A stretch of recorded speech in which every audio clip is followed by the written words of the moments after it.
Assalamualaikum warahmatullahi wabarakatuh. Bismillahirrahmanirrahim. Alhamdulillahi rabbil alamin. Wal aqibatu lil muttaqin. Wala udwana illa 'alal zalimin. Wa sallallahu ala sayyidina Muhammadin wa ala alihi wa sahbihi wa sallama walhamdulillahi rabbil alamin. Terima kasih kepada pihak Zakat Negeri Pulau Pinang kerana memberi ruang dan menjemput saya untuk membicarakan tentang Abang Grab food tunai bayar zakat pendapatan yang menjadi satu viral ataupun isu pertikaian daripada netizen kenapa mereka bayar. Jadi sebelum saya nak uraikan benda tersebut, marilah kita kembali kepada kita katakan maqasid zakat yang besar yang disebut oleh Al-Imam At-Tabari di dalam tafsirnya, Tafsir At-Tabari, iaitu ada dua perkara yang besar, maqasid, yang saya rasa menjadi trust kepada semua lembaga zakat setiap negeri. Sama ada di Penang, dia punya nama pendek dia Zakat Pulau Pinang saja, ZPP lah. Kalau di Kedah, LZNK. Kalau di wilayah PPZ, di Pahang, saya pun tak ingat. Ya, tapi makna dia dengan kepelbagaian ini menunjukkan apa?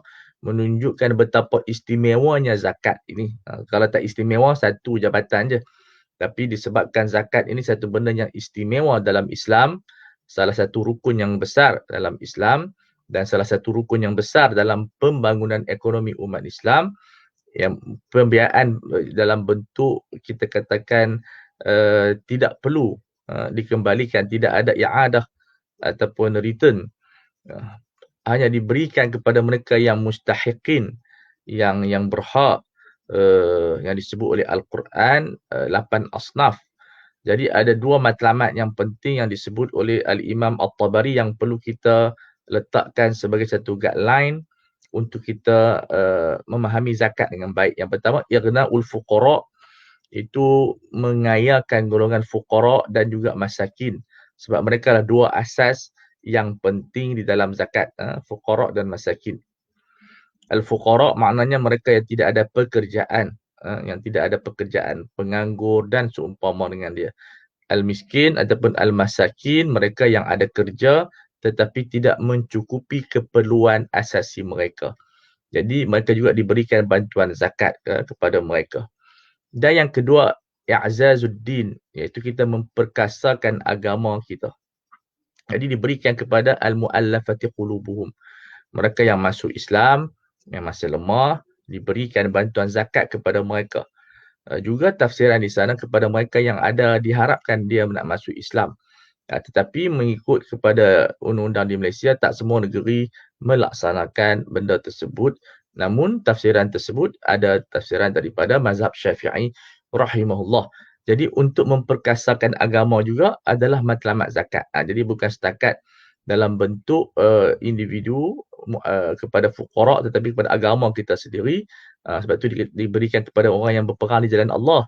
Kalau dia kaya pun, la tahillu as-sadaqatu, tidak halal sedekah yang wajib itu kepada li ghaniyin illa khamsatan. Melainkan 5 orang yang dihalalkan ambil zakat sedangkan dia kaya. Di antaranya mereka yang berperang di jalan Allah Subhanahu Wa Taala, kepada amil, kepada amil yang mengutip zakat, dan mereka yang ada kita katakan hutang, dan maka dalam perjalanan yang duit mereka tidak ada di sisi mereka. Maka dengan dasar itu, seluruh muassasah zakat di seluruh dunia, baik di Malaysia, baik di Indonesia, baik di Qatar, baik di Mesir, baik di Kuwait. Kuwait satu badan muassasah zakat yang besar, di Qatar besar, membantu para fuqara tanpa mengira bangsa dan negara. Adapun kita, saya belum pastilah adakah kita ada zakat yang diberikan kepada orang yang bukan Malaysia. Itu adalah polisi setiap negara. Tapi di segi fiqhnya tidak ada masalah naqlu amwali zakah ila buldani al-ukhra, kepada negara-negara yang lain sekiranya tidak ada kemiskinan di negara kita. So itu dasar fiqh. Adapun dasar undang-undang yang melibatkan Undang-undang ni fiqh juga tapi makna dia ada up sikit. Dia telah diqanunkan. Jadi dia menjadi satu benda yang perlu dipatuhi oleh masyarakat untuk penyeragaman.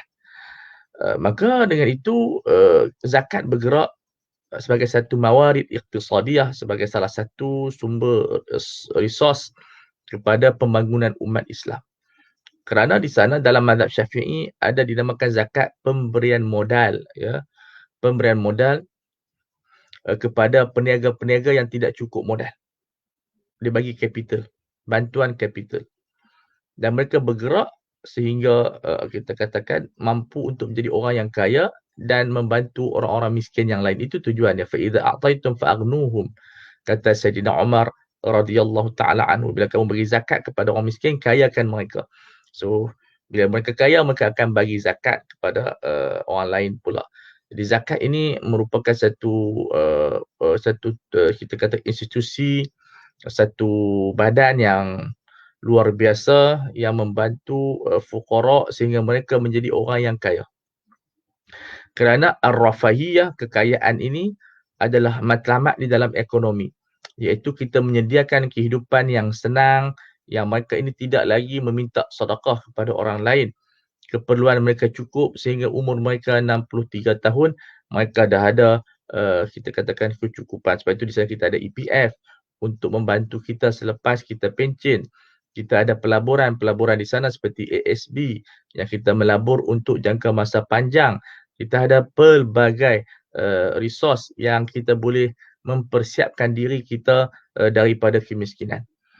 Maka semua orang Islam bergerak untuk membayar zakat untuk memenuhi tuntutan agama kita, iaitu memperkayakan orang miskin dan memperkasakan agama kita sehingga kita menjadi agama yang kuat, umat yang sangat kuat, ya. Kemudian falsafah Al-Quran apabila membicarakan tentang kejayaan qad aflahal mu'minun, di antara ciri-ciri 10 kejayaan seorang muslim apabila dia berjaya membayar zakat. Wa 'aniz zakati fa'ilun. Bagi mereka yang sanggup dan bersedia dan berupaya mempunyai ability dan capacity, kemampuan untuk membayar zakat, maka mereka pada pandangan Quran, manzur Qurani, mereka dianggap sebagai orang yang berjaya menjadi hamba Allah Subhanahu wa taala. Dan itu menunjukkan kepada kebenaran iman mereka. Alladzina yuqimunas salah wa mimma razaqnahum yunfiqun. Al-Imam Muhammad Abduh rahimahullah di dalam menafsirkan ayat awal dalam surah Al-Baqarah ini menyatakan bagi mereka yang menginfakkan sebagian hartanya, ia merupakan dalalat, ia merupakan signal kepada kesahihan dan kejujuran iman mereka kepada Allah yang disebut sebagai yu'minuna bil ghaib, beriman dengan perkara-perkara yang ghaib. Maka mereka menginfakkan 2.5% daripada harta mereka. Maka daripada konsep itulah maka orang Islam, tak kira dia sebagai pegawai, sebagai peniaga, sebagai pemimpin, sebagai rakyat, sebagai hamba, sebagai pelajar, apabila mereka ingin berjaya, mereka berfikir untuk menunaikan zakat.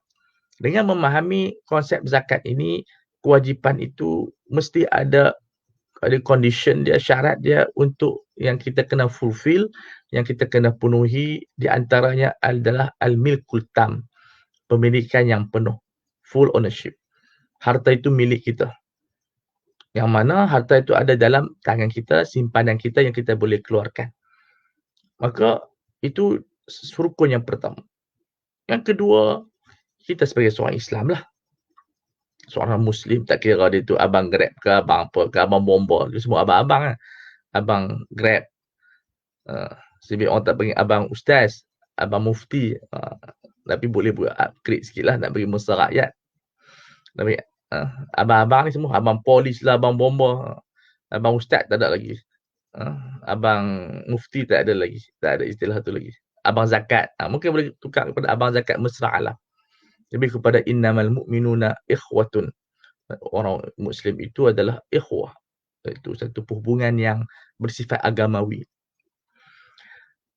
Ya, kemudian ada haul, iaitu dalam tempoh, dia ada penempohan dia, dia ada orang kata time dia, setahun Hijri. Setahun Hijri dan nisabnya.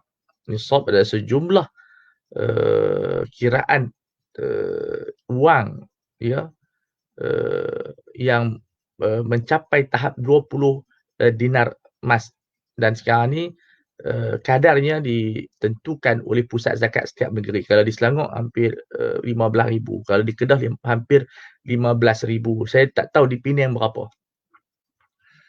Di Penang berapa Ustaz? Kalau Ustaz boleh respon, tulis pun tak apa. Tak ada. Penang berapa ribu? Mungkin hampir sama, dia lebih kurang je ikut kepada MAS 916, tak silap saya, 916. Dan apabila cukup syarat ini, maka seseorang itu wajib membayar zakat secara pantas dan cepat. Melainkan dalam beberapa keadaan seperti masih tidak jumpa apa dia asnaf, tapi kita sekarang ni mudah, kita ada lembaga zakat, kita bayar kepada mereka. Baik. Dan ada kelebihan dunia dan akhirat dia. Ada kelebihan dunia dan akhirat dia. Di dunia dapatlah pelepasan zakat daripada cukai, dan juga di akhirat insya-Allah mendapat pahala di sisi Allah Subhanahu wa taala.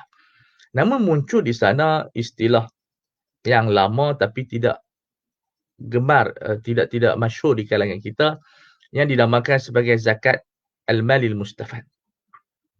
Seperti zakat pendapatan. Seperti mana wang KWSP, seperti mana hadiah. Apabila kita mendapat duit yang mencukupi nisab, adakah perlu menunggu haul? Maka menjadi perbalahan di kalangan ulama. Mazhab 4 atau mazhab 8 tidak mewajibkan, kerana mereka sentiasa meletakkan apa nama dia haul itu sebagai trust, sebagai sebab dan juga syarat yang penting di dalam mengejarkan zakat.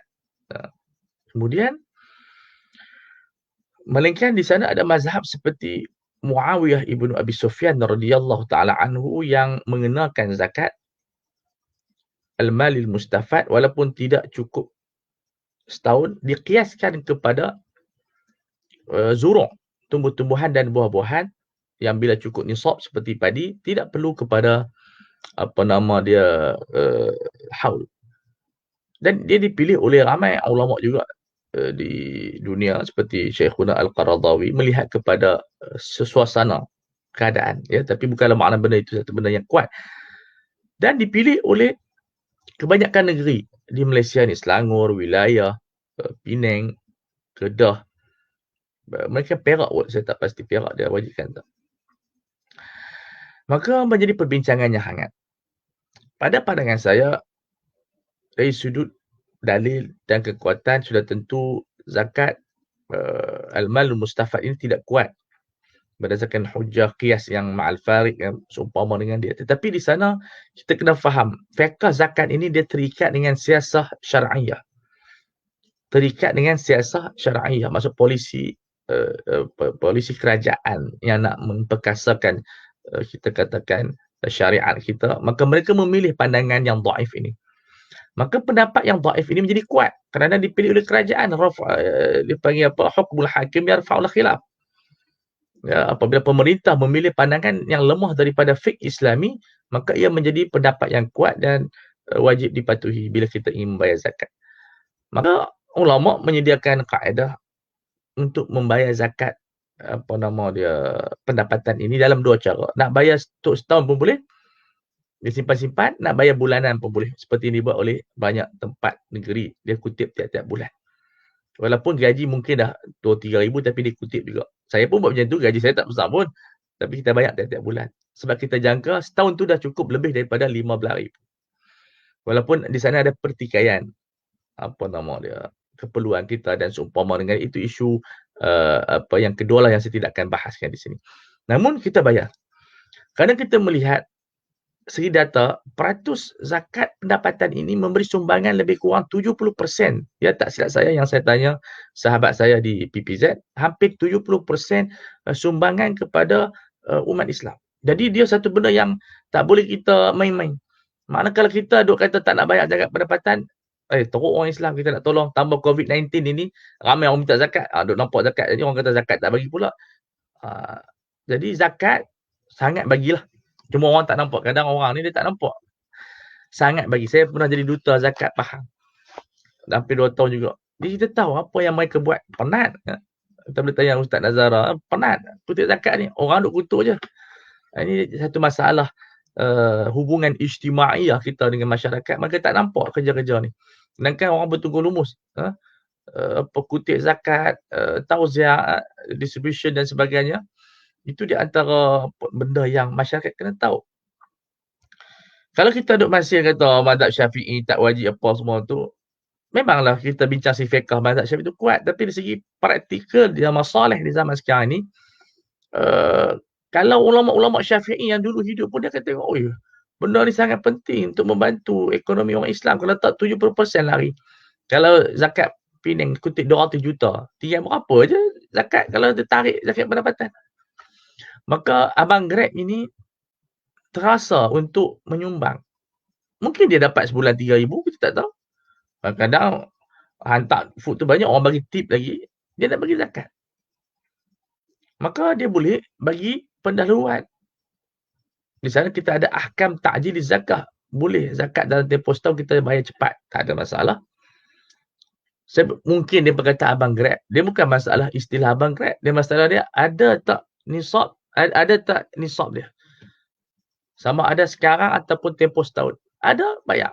Dia taklah wajib bayar bulan tu, tapi dia boleh bayar. Dia boleh bayar bulan tu. Setiap bulan dia boleh buat.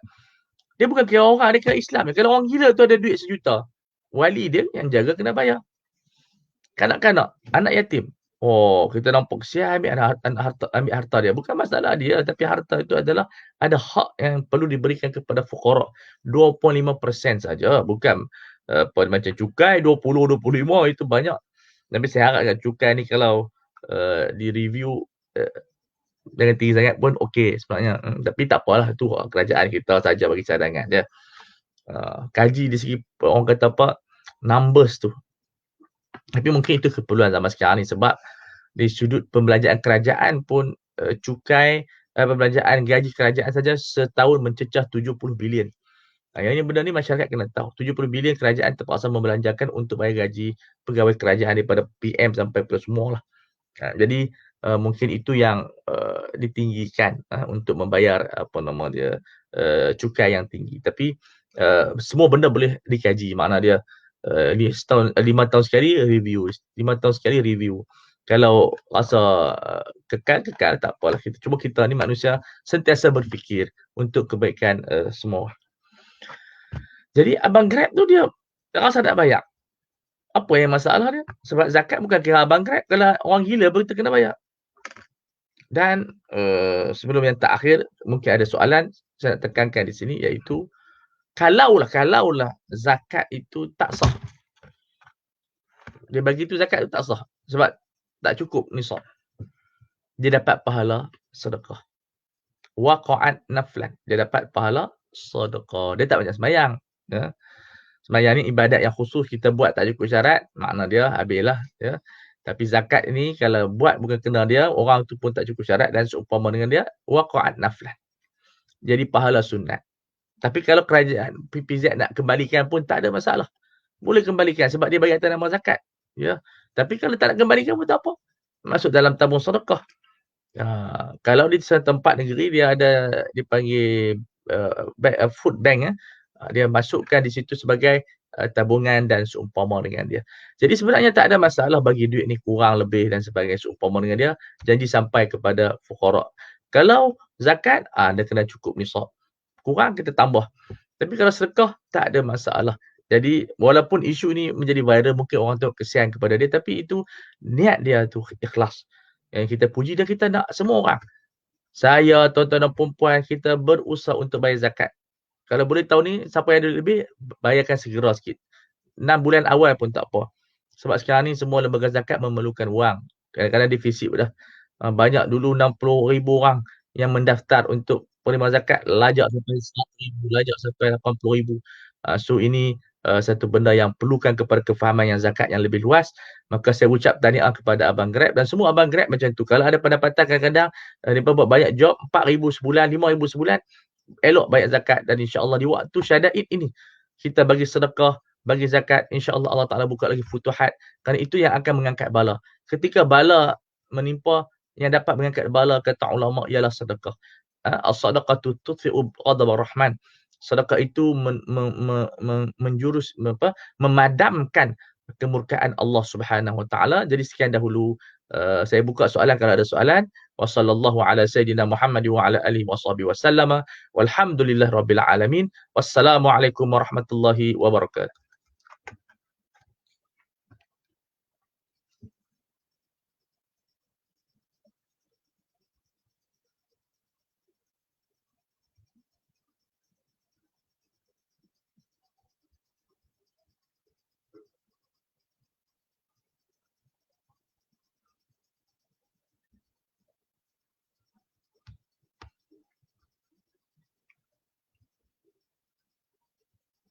Ustaz?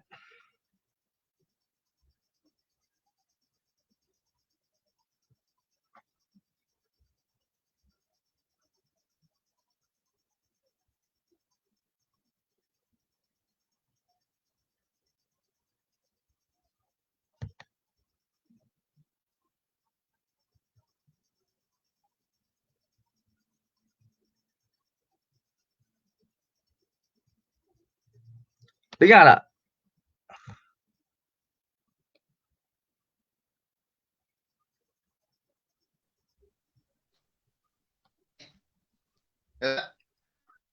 Okey. Ada soalan apa-apa? Tak ada? Daripada pendengar? Tak ada.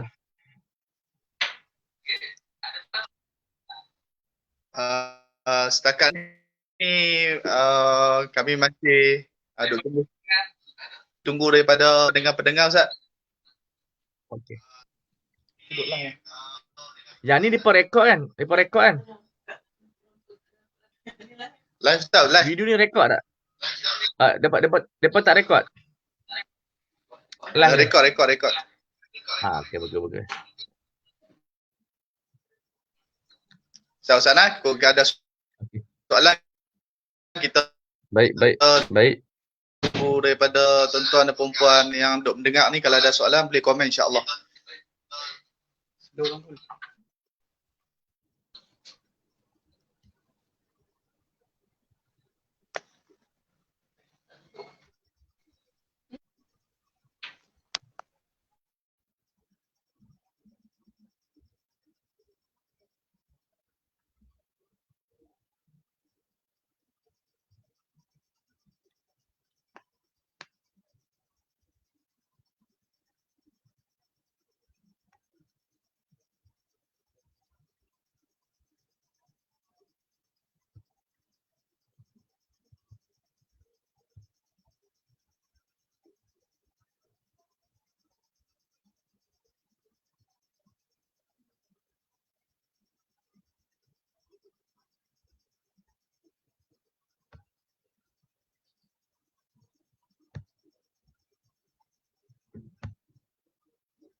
Ustaz, ada soalan, Ustaz? Ya, silakan.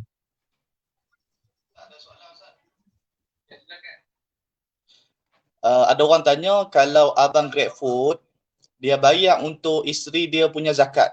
Boleh ke, Kalau Ustaz? duit itu daripada isteri dia wakil kepada dia pergi hantar, tak ada masalah. Itu kalau zakat fitrah. Kalau zakat biasa, semua ikut pemilikan khas. Jadi kalau isteri dia tak ada harta pun tak ada zakat untuk isteri dia. Ya. Melainkan isteri dia ada duit simpanan 15 di Penang berapa? 15,000. Nisab. 15,885 itu nisab kita tahun 15,800. 2020. 15,800 ya. 885. 15,885. Kalau emas berapa? 85. Kalau emas Kalau yang emas berapa? yang di Perhiasan. Kalau dia simpan banyak. 800 gram. kalau depa simpan 85. 85 ya? 85 gram. Maksudnya Ya. yang dia pakai kat tangan tu. Yang depa pakai 165 Ustaz. Yang dia pakai tu. 185. 65. Yang disimpan 85. Oh, simpan yang pakai 85. Okey. So, kalau itu zakat isteri dia nak bayar wakil pada suami dia tak ada masalah. Tapi dia tak ada apa, harta apa tak ada, tak ada. Tidak ada sebab, mana tidak sebab tidak ada benda yang menuntut suami dia nak bayar untuk isteri dia. Ya, okey. Okey Ustaz, ada soalan lagi Ustaz. Macam paket food ni, ramai orang duk kata kan, macam mana kita nak setkan dalam minda masyarakat ni yang mereka kata, tengok pakaian susah, tengok pakaian selekeh, seolah-olah pakaian tu menjadi rukun untuk kita bayar zakat Ustaz. Ya, betul kita terangkan tadi. Zakat ni tak melihat pada aspek-aspek tu, dia melihat kepada wang yang kita ada. Orang kata apa, kewujudan wang sama ada kita simpan di rumah atau di bank kita.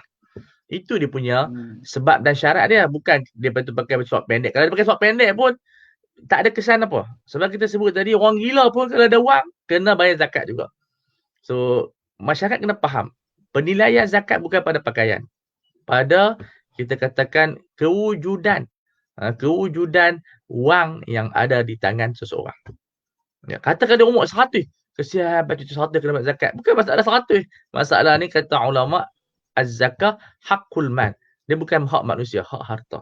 So bila cukup dia kena bayar. Hatta dia buta, dia OKU tapi dia ada RM1 dia kena lah bayar. Okey, ini dia. Hatta pelajar ramai tak pasal ni Ustaz. Depa ada beasiswa, duit dalam bank berpuluh-puluh ribu, dia tak bayar zakat sebab depa kata depa ni pelajar.